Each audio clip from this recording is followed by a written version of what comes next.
आजकाल आंतरराष्ट्रीय बातम्यांमध्ये म्यानमारची चर्चा पुन्हा एकदा जोर धरतेय. पण असं अचानक काय घडलं? चला तर मग या विशेष माहितीपटामध्ये आपण स्लाइड्सच्या माध्यमातून यामागची कारणं अगदी सोप्या भाषेत समजून घेऊयात. तर सगळ्यात पहिला आणि महत्त्वाचा प्रश्न हा आहे की आग्नेय आशियातला हा देश अचानक इतका चर्चेत का आलाय? यामागे एक खूप मोठं राजकीय कारण आहे. याचं मूळ कारण आहे तिथल्या नुकत्याच पार पडलेल्या राष्ट्रीय निवडणुका. या निवडणुकांमध्ये union solidarity and development party म्हणजेच USDP विजयी झाली आहे. आणि ह्याच मोठ्या राजकीय बदलामुळे संपूर्ण जगाचं लक्ष म्यानमारकडे वेधलं गेलंय. ठीक आहे, निवडणूक तर झाली, पण या विजयाचे नेमके अर्थ काय आहेत आणि त्याचे दूरगामी परिणाम काय होऊ शकतात हे समजून घ्यायचं असेल तर आपल्याला फक्त या एका बातमीवर थांबून चालणार नाही. आपल्याला आधी म्यानमार या देशाला जवळून ओळखून घ्यावं लागेल. चला तर मग आपल्या या माहितीच्या प्रवासाची सुरुवात करूया थेट म्यानमारच्या नकाशावरून. पाहूया तरी हा देश जगात नक्की कुठे आहे आणि त्याचं भौगोलिक महत्त्व काय आहे.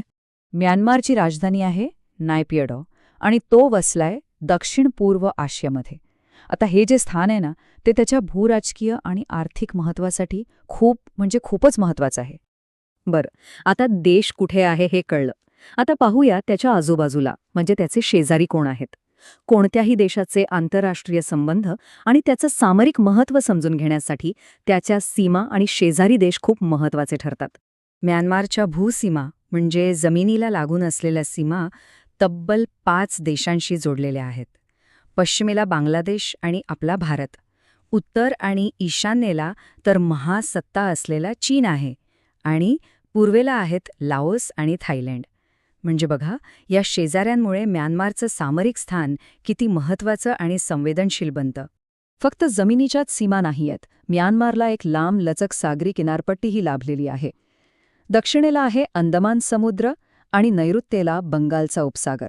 याचा थेट फायदा काय? तर महत्त्वाच्या आंतरराष्ट्रीय सागरी व्यापारी मार्गांवर थेट पोहोच.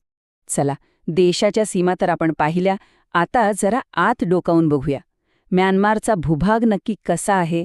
तिथले पर्वत आणि नद्या देशाच्या जडणघडणीत आणि अर्थव्यवस्थेत नेमकी काय भूमिका बजावतात? म्यानमारच्या भूभागात ना कमालीची विविधता आहे.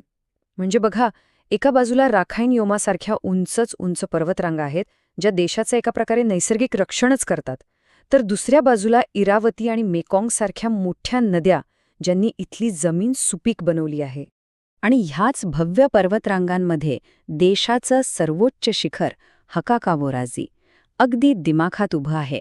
खरं तर हे शिखर ह्या प्रदेशाच्या नैसर्गिक सौंदर्याचं आणि त्याचवेळी त्याच्या दुर्गमतेचंही प्रतीक मानलं जातं. पण हा जो सुंदर निसर्ग आहे, याच्या पोटात नक्की काय दडलंय? चला, आता आपण म्यानमारच्या नैसर्गिक संसाधनांवर एक नजर टाकूया, जी या देशाची खरी संपत्ती आणि आर्थिक ताकद आहे. म्यानमारमध्ये एकीकडे पेट्रोलियम आणि नैसर्गिक वायू यांसारखी ऊर्जा संसाधने आहेत, तर दुसरीकडे टिन, तांबे आणि शिसे यांसारखी मौल्यवान खनिजे सुद्धा आहेत. एवढंच नाही तर लाकूड आणि संगमरमर यांसारखी साधनसामुग्री ही इथे मुबलक प्रमाणात सापडते. आणि सगळ्यात महत्त्वाचं म्हणजे इथल्या नद्यांमध्ये जलविद्युत निर्माण करण्याची प्रचंड क्षमता आहे. तर आतापर्यंत आपण काय पाहिलं की म्यानमार केवळ सामरिकदृष्ट्याच महत्त्वाच्या ठिकाणी नाहीये, तर नैसर्गिक संसाधनांनी सुद्धा तो खूप समृद्ध आहे. आता ह्या सगळ्या पार्श्वभूमीवर USDPचं जे नवीन नेतृत्व आलंय, ते या संपत्तीचा आणि भूराजकीय स्थानाचा वापर देशाच्या प्रगतीसाठी कसं करेल, हा खरा प्रश्न आहे. ते चीन, भारत आणि इतर शेजारी देशांसोबतचे संबंध कसे हाताळतील? म्यानमारचं भविष्य आता ह्याच प्रश्नांच्या उत्तरांवर अवलंबून असणार आहे.